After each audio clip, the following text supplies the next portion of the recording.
सर्वे भवन्तु सुखिनः सर्वे सन्तु निरामया सर्वे भद्राणि पश्यन्तु माँ कश्चित् दुर्भाग् भवेत्। बोली वास्तु भगवान की जय। नमस्कार सज्जनों, आज मैं दो शब्द वास्तु पुरुष, वास्तु क्या है, वास्तु के विषय में दो शब्द आप लोगों के सामने रखना चाहता हूं। वास्तु हमारे पौराणिक ग्रंथ में वेद से ही, जो हम लोग का 4 वेद है, उसी में वास्तु का भी एक ठो पार्ट है दिया हुआ। जैसे ज्योतिष है, वास्तु है, सबका अलग अलग अपना अपना प्रक्रिया है। तो अभी आधुनिक हम लोग सब शास्त्रों को मानते हैं। आज की डेट में हम लोग वैदिक शास्त्रों को भी मानते हैं, क्योंकि जितना ही शिक्षा का विकास होगा इस दुनिया में, उतना ही इस शास्त्र का भी ज्ञान कोई न कोई माध्यम से, यूट्यूब चैनल वगैरह के हिसाब से हर ग्रंथ का कुछ न कुछ विवरण दिया हुआ है। तो वास्तु का भी आजकल, पहले कुछ दिन पहले नहीं था, आज से 30-35 साल पहले उतना ज़्यादा प्रचलन नहीं था। तो जितना मैं देख रहा हूँ विकास हो रहा है, शिक्षा का विकास हो रहा है, हर चीज़ पर आदमी को थोड़ा सा ध्यान जा रहा है। लेकिन नया नया वास्तु का पुस्तक भी निकल गया है, अपने अपने हिसाब से सभी लिखे हैं विद्वान। लेकिन हमारा पौराणिक वास्तु क्या है, ये वास्तु है क्या? वास्तु मीन्स वसुधा, ये माँ पृथ्वी। और इस वसुधा पर, इस पृथ्वी पर में हम लोग कौन सा क्रिया, कौन सा काम, कहाँ हम लोग मकान बनाएं, कहाँ किस जगह पर मैं व्यापार करूं, किस जगह पर मैं खेती करूं। आजकल नया आधुनिकीकरण में वास्तु में भी दिया है, वैज्ञानिक तरीका में भी दिया है। जो ये लैंड जो है भूमि के, मकान के लिए नहीं है, ये लैंड इसके लिए नहीं है, ये सब वास्तु शास्त्र से ही है सज्जनों। तो इसमें 2 पार्ट है वास्तु में, एक तो है सूर्यमंडल और एक तो है चंद्रमंडल। सूर्यमंडल जो वास्तु है खास करके, ये आपको व्यापारिक दृष्टि से श्रेष्ठ है अपने आप में। सूर्यमंडल माने वो भूमि का जो आकार होगा, पूरब और पश्चिम का स्थिति ज्यादा लंबा होगा। और दूसरा पार्ट है चंद्रमंडल। चंद्रमंडल भूमि जो है सो उत्तर और दक्षिण, इसका जो है लंबाई ज्यादा होगा। अगर वो चौकोर है, उसका भी प्रयोग दिया हुआ, उसको मतलब अश्वक, चौकोर भूमि और भी बेहतर माना गया है। तो पहले जमाना में राजा महाराजा जो अपना किला बनाया करता था, तो ब्राह्मणों को, विद्वानों को, ज्योतिष को, जो वास्तु शास्त्री है, उसको भेजा जाता था। जंगल में, पूरा पहाड़ में घूर रहा है, तो कौन सा भूमि अच्छा है जिस पर कि किला बने, मकान बने। आज हम लोग को पता ही नहीं चलता है। कोई फैक्ट्री बंद हुआ, वहां पर हम लोग 15-20 तला का बिल्डिंग खड़ा कर देते हैं खास करके। तो ऐसा नहीं होता है। वो भूमि उसमें रहने वाला व्यक्ति को सूट करेगा कि नहीं करेगा। नया घर में आदमी जाता है, बोलता है दुनिया का स्वप्न दोष हो रहा है, डर लग रहा है, आदमी 2-4-6 महीना के छोड़ के भाग जाता है। बहुत आदमी बोलता है पंडित जी मैं नया घर लिया हूँ 1 करोड़ रुपया लगा करके, और उसके बाद जब से इसमें आया मेरा काम धंधा सब चौपट हो गया, पूजा भी कराया, पाठ भी कराया। तो ये सब कारण है वास्तु। हो सकता है आपका फ्लैट का वास्तु ठीक हो, किंतु जिस भूमि पर वो फ्लैट बना है, वो मकान बना है, उसका मिट्टी बढ़िया नहीं हो, उसका वास्तु अच्छा नहीं हो, वो जगह चौकोर नहीं हो, या उसमें जो सूर्यमंडल और चंद्रमंडल का जो प्रतिक्रिया है, जो निवास स्थान है, खास करके निवास का वास्तु और व्यापार का वास्तु, दोनों में अंतर है। व्यापार में वहां सब लोग अर्जन करते हैं, ऑफिस जहां हम लोग खोलते हैं, वहां सब लोग व्यापार करते हैं, विचार करते हैं काम को आगे बढ़ाने का। और जहां हम निवास करते हैं, आजकल निवास ही व्यापार हो गया है। ये सबसे बड़ा उलझन हो गया है। वो निवास स्थान जो है, निवास स्थान की तरह रहे तो बहुत बेहतर है। निवास है, वहां विश्राम करें, खाएं पिएं, जो हम कमाए हैं धन, वहां उसको खर्चा करें। तो जहां खर्चा करने वाला जो जगह है, जिस जगह पर मैं, जहां विश्राम करने का जगह है, अगर वहां पर मेरा ऑफिस चला जाए, वहां पर मेरा व्यापार बैठ जाए, क्या होगा? ऑटोमेटिक आस्ते आस्ते जो मेरा व्यापार है उसमें हरासमेंट होना चालू होगा। तो हर जगह का अलग अलग अपना वास्तु है। अगर उस क्रिया के हिसाब से अगर हम फैक्ट्री लगाते हैं, उस क्रिया के हिसाब से अगर मैं कोई ऑफिस खोलता हूँ या अपना निवास होता है, उसका लैंड ठीक है, लैंड का मिट्टी ठीक है, भूमि का, तो फिर मेरे जीवन में कोई तकलीफ नहीं होता है और मेरा व्यापार भी अच्छा चलेगा। तो सबसे पहले जिस घर में मैं रह रहा हूं उस घर में सबसे पहले ध्यान देने की योग है, जो हर जगह का अलग अलग अपना अपना महत्व है। कहाँ मेरा भोजनालय हो, कहाँ खाना बने, कहाँ हम खाएं, कहाँ मेरा पूजा स्थल हो, कहाँ मेरा शौचालय हो, कहाँ मेरे घर में तुलसी का छोटा सा एक पौधा हो। तुलसी का जिक्र मैं कई सारा वीडियो में किया हूँ। तुलसी का पौधा जरूर हमारे घर के अंदर होना ही चाहिए, क्योंकि उसमें ऑक्सीजन की मात्रा बहुत पाई जाती है। ये बहुत सारा वास्तु को भी नियंत्रण करता है, अगर थोड़ा बहुत कमजोर है तो। वास्तु पूजन में जब कोई वास्तु पूजन हम लोग करते हैं खास करके, तो उसमें नाग, नागिन, कछुआ, कच्छप, इसका हम लोग पूजन में भी विधि हम बाद में आप लोगों को बताएंगे। सबसे किस जगह पर क्या होना अनिवार्यता है। जैसे कि हम लोग ईशान कोण में अपना देवालय बनाए, छोटा सा मंदिर बनाए, जो भी भगवान का पूजा करते हैं मानते हैं वो करें। भगवान तो दसों दिशा में है। हम लोग बोलते हैं पूर्वे रक्षित बारह अग्नियांगरधजो दक्षिणी पद्मनाभस्तु नैऋत्यं मधुसूदना पश्चिमे चेत गोविंदो वायव्यं तु जनाद उत्तरे श्रीपति सेव ईशाने तु महेश्वरा। दसों दिशा में ईश्वर है, भगवान है, वो हमको रक्षण करते हैं, किंतु अपना मर्यादा है। तो ईशान कोण जो है देवाधिदेव महाशिव महारुद्र का स्थान है, इसीलिए हम लोग ईशान कोण में देवस्थल बनाए। और ईशान कोण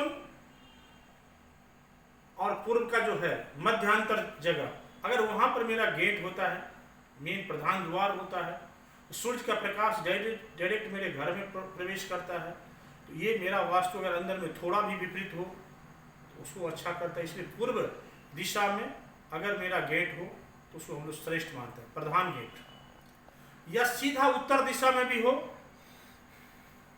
थोड़ा सा ईशान को छोड़ के, तो वो भी श्रेष्ठ है। और मेरा सबसे महत्वपूर्ण है भोजनालय। खाना हम लोग कहाँ बनाए, तो खाना बनाने का जगह है आपका अग्निकोण। किंतु अग्निकोण में कभी काल हम लोग देखते हैं मेरा जो चूल्हा का मुंह है, आजकल चूल्हा बोल के सबके घर में गैस है, ऐसे जैसे खोलते हैं, तो हम लोग बोलते हैं दक्षिण दिशा में खाना नहीं बनाना चाहिए, दक्षिण दिशा में घूर के। तो मेरा मुंह दक्षिण दिशा में हो उससे कोई मतलब नहीं है। चूल्हा का मुंह दक्षिण दिशा में नहीं होना चाहिए। चूल्हा का मुंह तभी दक्षिण दिशा में होकर खाना भोज बनता है जब किसी के भी घर में कोई अशगुन होता है, कोई एक्सपायर कर जाता है, या प्रेत आत्मा के लिए कोई मतलब वर्षी का या श्राद्धों का भोज बनाता है, उस अवधि में दक्षिण दिशा में चूल्हा मुंह करके खाना बनाए, क्योंकि वो खाना जो है पूरा प्रेतंश में चला जाता है। और प्रेतंश में जाने से वो भोज जब हम ग्रहण करते हैं तो ऑटोमेटिक मेरा स्वास्थ्य अस्वस्थ रहता है। तो सज्जनों, आपका मुंह दक्षिण हो कोई मतलब नहीं है, चूल्हा का मुंह दक्षिण नहीं होना चाहिए। चूल्हा का मुंह पूरब हो, चूल्हा का मुंह पश्चिम हो, चूल्हा का मुंह उत्तर हो, कोई दिक्कत नहीं है। ये सबसे महत्व, क्योंकि जहां से हम लोग भोज खाते हैं ये सबसे भगवान के बाद में यही महत्व है। उसके बाद में आता है जो हम शयन कहाँ करें, मेरा विश्राम का स्थान कहाँ हो। तो विश्राम का स्थान जो है सबसे महत्वपूर्ण जो है, घर का जो श्रेष्ठ आदमी है, हमारे घर में पिताजी हों, बड़े बुजुर्ग हों, जो सबसे सम्मानित व्यक्ति हों, उसका स्थान नैऋत्य कोण में होना चाहिए। नैऋत्य कोण माना गया है कुबेर का कोना, जहां पहले राजा महाराजा लोग नैऋत्य कोण में अपना खजाना रखा करता था। वो खजाना वहां सुरक्षित रहता था पूरा। आज भी बहुत आदमी जो वास्तु को मानते हैं नैऋत्य कोण, और नैऋत्य कोण जो है सो सबसे ऊंचा, क्योंकि पृथ्वी का जो सतह है ऐसे आता है, तो नैऋत्य कोण को और ऊंचा करके जितना रखेगा तो सामने वाला जो वास्तु का प्रक्रिया है जितना हमारे घर में वो एकदम उच्च श्रेणी का रहेगा। तो नैऋत्य कोण जो है हमारे घर के अंदर में सबसे ऊंचा, जैसे कि नैऋत्य कोण ये है तो ये जो ईशान कोण है ठीक कोना कोणी वो थोड़ा सा आधा इंची डाउन ही होना चाहिए। उससे होगा क्या, मेरा वास्तु से नैऋत्य कोण में जल हम अगर छोड़ते हैं तो एकदम जल स्लिप करके एकदम धारा बन के सीधा ईशान कोण में जाएगा। अगर इस टाइप का घर मेरा घर का वास्तु है तो थोड़ा बहुत अगर हल्का, क्योंकि फ्लैट में 100% वास्तु ठीक करना मुश्किल है, तो आपको घर में उन्नति होगा, आदमी अस्वस्थ ज़्यादा नहीं होगा, आपको दवाई में औषधि में ज़्यादा रुपया नहीं खर्चा होगा, चोरी चमारी का डर कम रहेगा, व्यापार भी वृद्धि करेगा, क्योंकि आपका जो है नैऋत्य कोण जहाँ कुबेर का खजाना है वहाँ से प्रवाह आ रहा है कहाँ, डायरेक्ट देव कोण में। तो सबसे ध्यान रखना, घर के सबसे महत्वपूर्ण व्यक्ति, सबसे विचारवान व्यक्ति, मेरे घर में जो श्रेष्ठ हैं उनका सबसे पहला स्थान नैऋत्य कोण में होना चाहिए। और उसके बाद में अगर मेरे घर में ईशान कोण के बाद जगह बचा हुआ है तो हमारे घर में शिशु जो है, बच्चे पढ़ाई लिखाई करते हैं, छोटा छोटा बच्चा है, उसका शिक्षा का, या किसी आदमी का घर छोटा है, 2 ही रूम का घर है, हाँ, अगर उत्तर दिशा में रूम है तो बच्चे के लिए रूम बनाए, क्योंकि जगह थोड़ा हल्का है।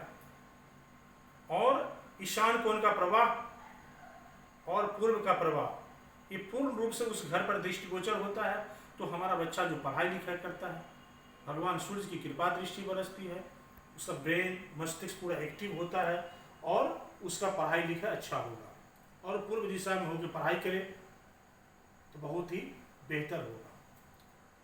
सज्जनों, मेरे घर में दक्षिण, एकदम दक्षिण और पश्चिम के कोण में शौचालय नहीं होना चाहिए, क्योंकि वो नैऋत्य कोण है, कुबेर का खजाना का कोण है। अगर उसमें उस कोना पर अगर बाथरूम हो जाए तो हमारे घर में पैसा नहीं टिक सकता है, इधर से आया राम इधर से गया राम। बहुत आदमी बोलते हैं बाथरूम में नीमक दे के रख दो, बहुत आदमी बोलते हैं लेंस लगा के रख दो, कोई फायदा नहीं।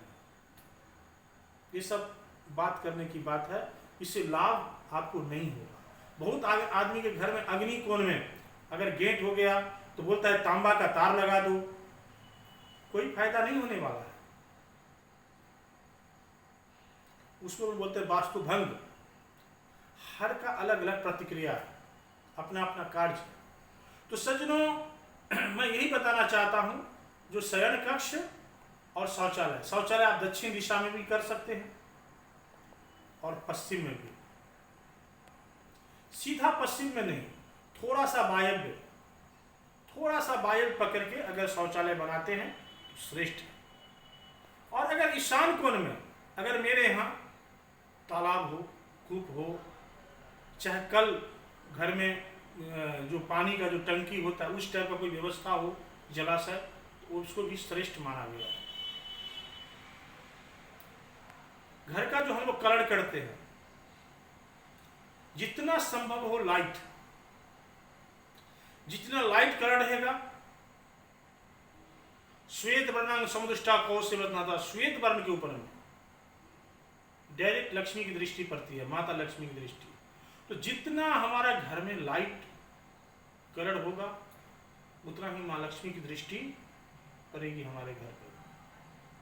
और दक्षिण दिशा जो है, दक्षिण दिशा का गेट थोड़ा हम लोग अशुभ माने, खराब माने। दक्षिण पश्चिम में थोड़ा रहेगा चलेगा, अगर दक्षिण पूर्व में है तो उसको बोलते हैं अग्नि कोण।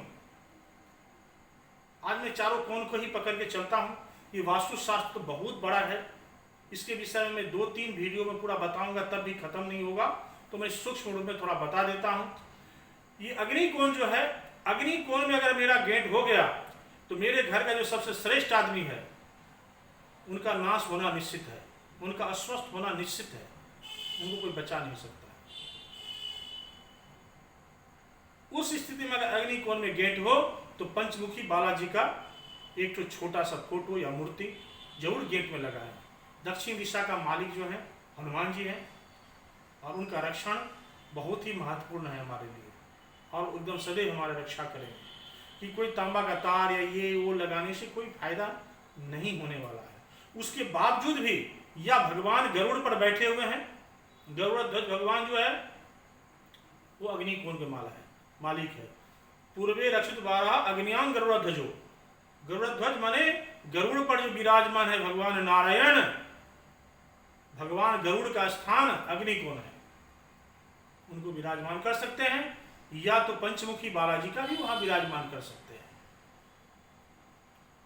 नैऋत्य कोण हमारा यहाँ पर में धन लक्ष्मी रुपया पैसा सोना चांदी जो भी हो मेरे घर का वो खाली नहीं रहना चाहिए। और वायव्य कोण जो है हमारे घर में, दक्षिण दिशा से अगर हमारे घर में हवा प्रवेश करे और उत्तर की तरफ निकले, उसको भी हम लोग श्रेष्ठ माने हैं स्वास्थ्य के हिसाब से। और वायव्य कोण जो है, वायव्य कोण भी थोड़ा सा भारी ही होना चाहिए, हल्का नहीं रहना चाहिए। अब वायव्य कोण से पूर्ण रूप से हवा हमारे घर में प्रवेश नहीं करे। वायव्य कोण से हवा प्रवेश करने से घर में धन लक्ष्मी का भी ह्रास होता है। तो ये सब सज्जनों थोड़ा सा ध्यान रखना पड़ेगा। ये तो घर का बात बताया हूँ। सबसे पहले ईशान कोण में हमारा जो है पूजा स्थल यज्ञ स्थल होना चाहिए। हाँ, और हमारे घर में जिस भगवान को भी माने श्रद्धा पूर्वक उनका पूजन करें। अब इधर में मैं बता रहा हूं व्यापार, जैसे दक्षिण दिशा में मैं अपने निवास के लिए गेट अच्छा नहीं मानूंगा, लेकिन मेरा व्यापार में अगर मैं कोई दुकान किया हूं, छोटा मोटा कोई कारोबार किया हूं, अगर उसका दक्षिण दिशा में अग्नि कोण छोड़ करके अगर पूरा गेट अगर पूरा दक्षिण दिशा में निकलता है तो उसको हम अशुभ नहीं माना, क्योंकि दक्षिण दिशा का दक्षिण पश्चिम का जो कोण है कुबेर का कोण है। आप कुबेर जी का कृपा, क्योंकि दक्षिण से उत्तर की तरफ मुंह करके कोई ग्राहक हमसे सब सामान लेता है तो वो मेरे लिए कुबेर बन जाता है, मेरे लक्ष्मी बन जाता है, और वो दुकान या वो व्यापार वो बिजनेस वो मेरे लिए बहुत फलीभूत होता है। क्योंकि ऑफिस के लिए लागू नहीं होता है, ये फैक्ट्री के लिए लागू नहीं होता है। तो सज्जनों, मैं आज आप लोगों को थोड़ा सा वास्तु का जो है सो एकदम प्रथम पार्ट का कुछ अंश में बताया हूं। इस वीडियो में मैं अगला वीडियो में इसका पूर्ण रूप से विवरण कि किस भूमि में खेती होना चाहिए, किस भूमि में मेरा फैक्ट्री लगाना चाहिए, किस भूमि में हमको कोई जैसे सिनेमा हॉल हो, किस भूमि में हम लोग को क्या करना चाहिए, किस भूमि में हमको कोई औषधि का कारखाना करना चाहिए, सबका अलग अलग इसका वास्तु का प्रकरण है। अगर वो मान के अगर हम लोग चलते हैं सज्जनों, हम सभी वास्तु दिखाते हैं, पंडित जी बोले जाते हैं, कोई वास्तु शास्त्री अभी नया नया बहुत आए हैं, उनका एडवर्टाइज चलता रहता है तो दिखाते हैं, किंतु उसका जो वास्तविक उस भूमि में क्या गुण है, उस मिट्टी को टेस्ट करने का क्या तरीका है, किस तरह हम भूमि के लिए जाने जिस भूमि में क्या उर्वरा शक्ति है कि नहीं, ये काम मेरा ठीक से चलेगा कि नहीं, ये सब चीज मैं आपको अगला वीडियो में बताऊंगा। जब दोनों वीडियो को आप जोड़ के देखेंगे तो वास्तु का पूर्ण रूप से आपको समझ में आएगा। आप उस हिसाब से अगर हम अपने जीवन में चलते हैं तो वास्तु हमारे जीवन के लिए जो अहम पार्ट है, महत्वपूर्ण रोल है हमारे जीवन में, और अगर इसको सबको माने ऑटोमेटिक हमारा जीवन सुखी रहता है, बाल बच्चे परिवार हम लोग आनंदित रहते हैं, खुश रहते हैं, स्वस्थ रहते हैं। बोले वास्तु भगवान की जय।